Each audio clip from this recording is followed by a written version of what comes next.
Is Crimea Russian or Ukrainian? Russian, Crimea конечно. is Russian. Да. Of course Russian. 73-year-old crack Soviet tells me. Zelensky will not get Crimea back because we have our commander-in-chief, Putin.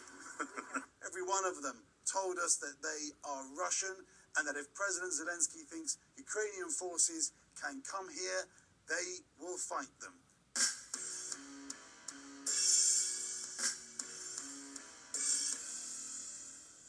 How's everybody doing? My name is Anthony Brown Logan, and today we got to talk about the Ukrainian president.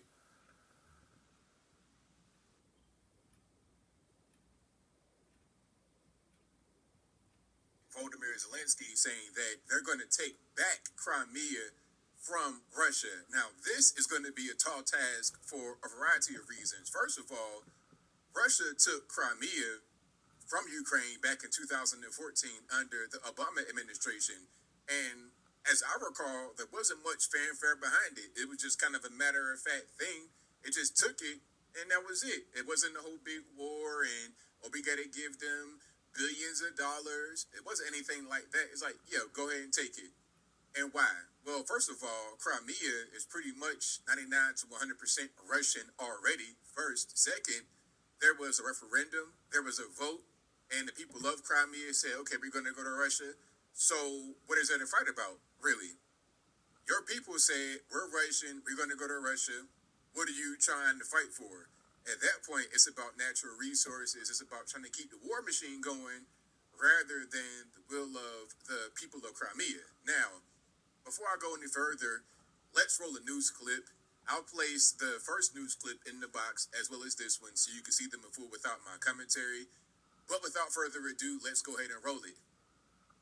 President Zelensky vowed on Sunday to take back Crimea. How realistic is that? The people there whom you spoke to view themselves as Russian. Correct. That's right. From those people that we spoke to, it seemed unrealistic. And Andrew, I want to show you some new picture that we filmed yesterday at the port of Sevastopol. Now, this is the close... Sevastopol, that's pretty much what Crimea is. That's what it's about, because Crimea is a peninsula at the south of Ukraine, and it's in the Black Sea. Now, once you go across the Black Sea, you can go to Turkey, and I think, what's that right there? I want to say Armenia, like the other parts of Russia that are also on the Black Sea, or like close to Russia, Armenia, Georgia, I think Azerbaijan is right there, Dagestan, which is a very southern region of Russia. Remember they had the Olympics right there, the Sochi Olympics, that's right there in that region. So it's a very important place militarily for Russia. That any U.S. news crew has got to the Russian Black Sea fleet in many, many years. What you're seeing here are President Putin's ships at that port. Why it's important is because Vladimir Putin will be determined to defend that port, to not have it taken away from him.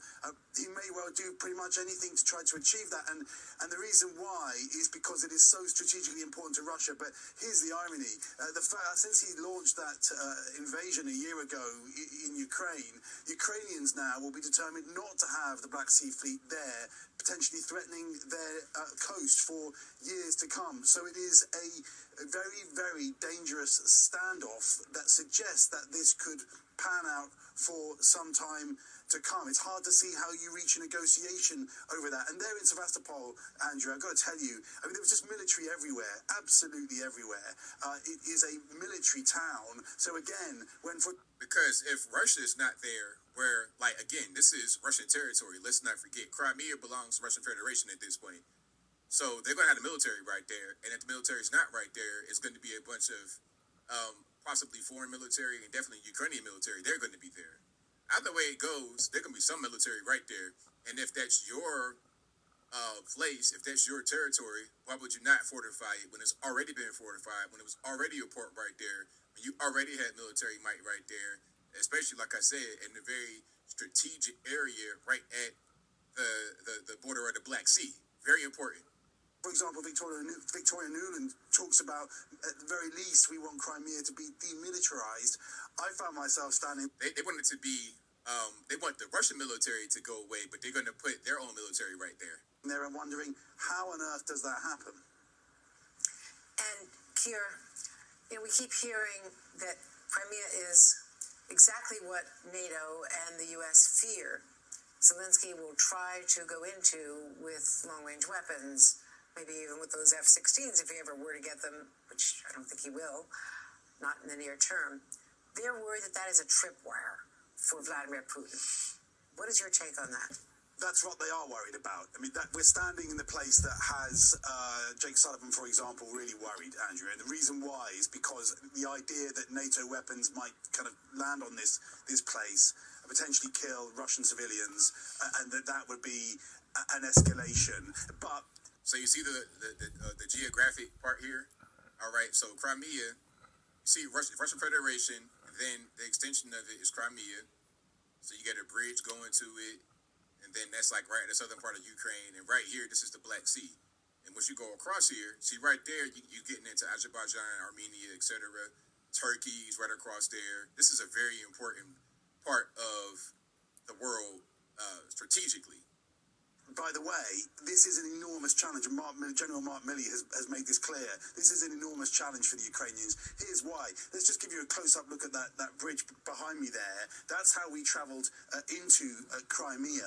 It is open now. It is one of only two ways to get here. The other is a land bridge over to the northwest of here that is very, very much exposed. So with land forces, how do you take Crimea if you are the Ukrainians? That's why General Mark Milley says he thinks that it will be extremely difficult for the Ukrainians to push the Russians out of here. We have seen substantial defenses around. Now, there's more, but basically you get the idea.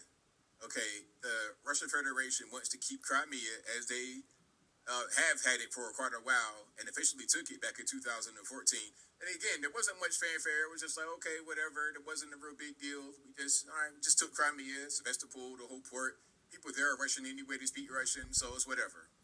But now all of a sudden, Ukraine's like, okay, we want that back. But what's going to happen is if Ukraine tries to attack Crimea, they're going to be attacking the Russian Federation. It would be the equivalent of them attacking Moscow right in the city center. That's going to cause a war, escalation. And that could cause, in Zelensky's own words, the U.S. to have to participate in any kind of retaliation. Now, here's a video that a lot of people were offended by, and I gave my take on it. People said, oh, I misrepresented. Let's hear what Zelensky says here, and then I'm going to react to it, especially with the added part that they said I left out. The U.S. will have to send their sons and daughters exactly the same way as we are sending their sons and daughters to war. And they will have to fight because it's NATO that we're talking about, and they will be dying. So, you heard that. He's like, look, the U.S. will send their sons and daughters the same as we're sending our sons and daughters, and they're going to have to fight. And they're going to be dying because it's about NATO. Now, what I said in my video was we're not going to send anybody. We're not going to send anything, especially our children, to go fight and die for Ukraine. Now, people say, oh, you didn't really misrepresent. You misinterpreted what he said. You said what he said wrong. He's talking about if Russia were to invade a NATO country, not Ukraine, but let's say they go, let's say they take Ukraine or they go past Ukraine and they try to go to Poland. So if Russia was to go to Poland and invade them, then the U.S. had to respond because we're part of NATO. But ultimately, why is Zelensky talking like this? It's because it's part of the same conflict. Listen, I don't want any foreign wars going on. I don't want anything linked to Ukraine, even if it's not fighting Ukraine directly or fighting for Ukraine directly. I don't want to be fighting for Poland because of what's going on with Ukraine or Poland because of Poland. I don't want anything to do with that, especially when we even gave Ukraine hundreds of billions of dollars, gave them all the support that they need, you guys defend yourself against Russia. It's funny how this went from Ukraine's got to defend themselves, it's about their sovereignty, to we're going to be sending our sons and daughters to fight and die for Ukraine by proxy of some NATO country that might get attacked by some random person, by some random rogue nation. this whole thing is ridiculous. And the more we aid Zelensky, the more we aid Ukraine, the closer we get to the next world war. That's going to happen.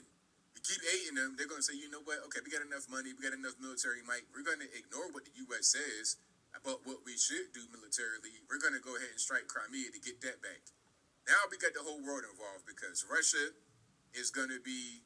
That's going to be a provocation because if they use our weapons to attack Russia, Russia may feel like we are emboldening them to attack them, so they may attack us, and then they may attack other NATO nations, and then people are going to say, well, Russia's attacking NATO, now we got to get involved, although they were provocated to do so by Ukraine, by NATO by way of the U.S.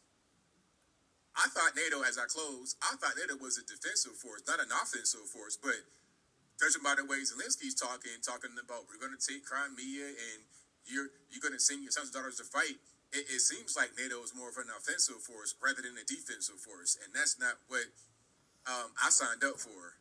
But I think I'll leave that right there for now. And what say you? How do you feel about what's going on here with Zelensky talking about taking back Crimea and possibly sending your sons and daughters to go fight over there in the war if Russia was to somehow attack Poland or some other place? Whatever your thoughts are, let me know in the comments below. You guys know where I'm at. I'm not a fan of foreign war. This is part of the reason why I voted for Trump twice, is because he was a guy that said no more foreign wars. And we didn't have any up under Trump, but now all of a sudden that he's gone, we got all this conflict going on. Okay, we got Taiwan influx, China sending stuff over to continental United States. You got Ukraine over here. We got to send them billions of dollars. It's just so much going on in a very short period of time. In just 2 years, I feel like the world flipped upside down, all because of one election. It's a crazy mess. I don't want anything to do with it. If there's a battle that's going on between Ukraine, Russia, whatever, let them handle it and let us focus on our own issues domestically.